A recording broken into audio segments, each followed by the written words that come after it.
টি-20তে 50-এর century, কোহলির বিরাট record. বেঙ্গালুরুর পাঞ্জাব জয়, ফিনিশারের ভূমিকায় কার্তিক সফল।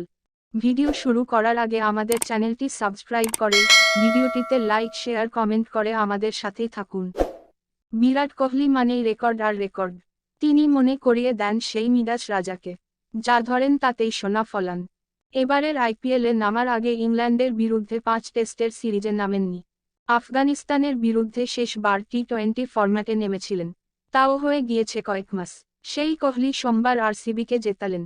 পাঞ্জাব জয় করতে কোহলি ক্যাচ ধরায় নজির গড়েছেন। টি-20 ফরম্যাটে প্রথম ভারতীয় হিসেবে 173টি ক্যাচ ধরলেন কোহলি। ছাপিয়ে গেলেন মিস্টার আইপিএল সুরেশ রায়নাকে। ব্যাট হাতেও নজির গড়লেন। এদিন হাফ সেঞ্চুরি করে ফেললেন কোহলি। ভারতীয় হিসেবে এমন রেকর্ড নেই কারোরই। কোহলির আগে রয়েছেন কেবল ক্রিস গেইল 110, ডেভিড ওয়ার্নার 109, তারপরেই কোহলি 100। চেজমাস্টার বিরাট কোহলি এই আইপিএলে নিজের প্রথম 50 করে ফেললেন। আরসিবিও প্রথম জয় পেল। গ্যালারিতে উঠল সেই বিরাট ধ্বনি। পাঞ্জাবের বোলাররা বুঝতে পারলেন না কোন লেন্থে বল করবেন তাকে। সোমবার টস জিতে পাঞ্জাবকে প্রথমে ব্যাট করতে পাঠায় বেঙ্গালুরু। জনি বেয়ারস্টো, শিখর ধাওয়ান, লিভিংস্টোনের মতো ব্যাটার রয়েছেন পাঞ্জাবে। ধাওয়ানের 45, প্রভসিমরনের 25, কুরান 23, জিতেশ শর্মার 27 রানের সৌজন্যে পাঞ্জাব 176 রান তোলে। টি-20 ফরম্যাটে এই রান মন্দ নয়। শুরুতে উইকেট তুলে নিতে পারলে চাপে রাখা যাবে প্রতিপক্ষকে।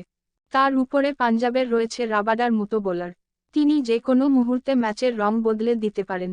শুরুতেই কিন্তু দ্রুত উইকেট পতন হয় আরসিবির। Du Plessis 3, Cameron Green 3, Glenn Maxwell 3 অল্প রানে ফিরে গেলেও বিরাট কোহলি অন্য অবতারে ধরা দেন। মাত্র 49 বলে 77 রান করেন তিনি। 11টি 4 ও 2টি ছক্কায় সাজানো ছিল তার ইনিংস। যখন মনে হচ্ছে কোহলি একাই ম্যাচ শেষ করে ডাগ আউটে ফিরবেন, তখনই কাহানিতে টুইস্ট। হর্ষল প্যাটেলের বলে হরপ্রীত ব্রারের হাতে ধরা পড়লেন তিনি। তারপরেই ফের উইকেট হারালো বেঙ্গালুরু। অনুজ রাওয়াতকে ডাগ আউটে ফেরালেন কুরান। হঠাৎই প্রমাদ গুনতে শুরু করেন আরসিবি ভক্তরা। ম্যাচ হারার ভয়ে ঢুকে পড়ে আরসিবির সাজঘরে। কোহলির এরকম দুরন্ত ইনিংসের পরেও কি ম্যাচ হারতে হবে? ভক্ত অনুরাগীদের মনে এমন প্রশ্ন ঝড় তুলেছিল। কিন্তু চাপের মুখে কার্তিক আর মহিপাল অন্যরকম কিছু ভেবেছিলেন। তারা লড়াইয়ে ফের ফিরিয়ে আনেন আরসিবিকে।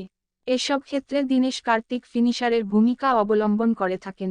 শেষ ওভারে জয়ের জন্য বেঙ্গালুরুর দরকার ছিল 10 রান। কার্তিক তার স্বভাবসিদ্ধ ভঙ্গিতে ছক্কা হাঁকিয়ে ম্যাচ জিতিয়ে দেন আরসিবিকে।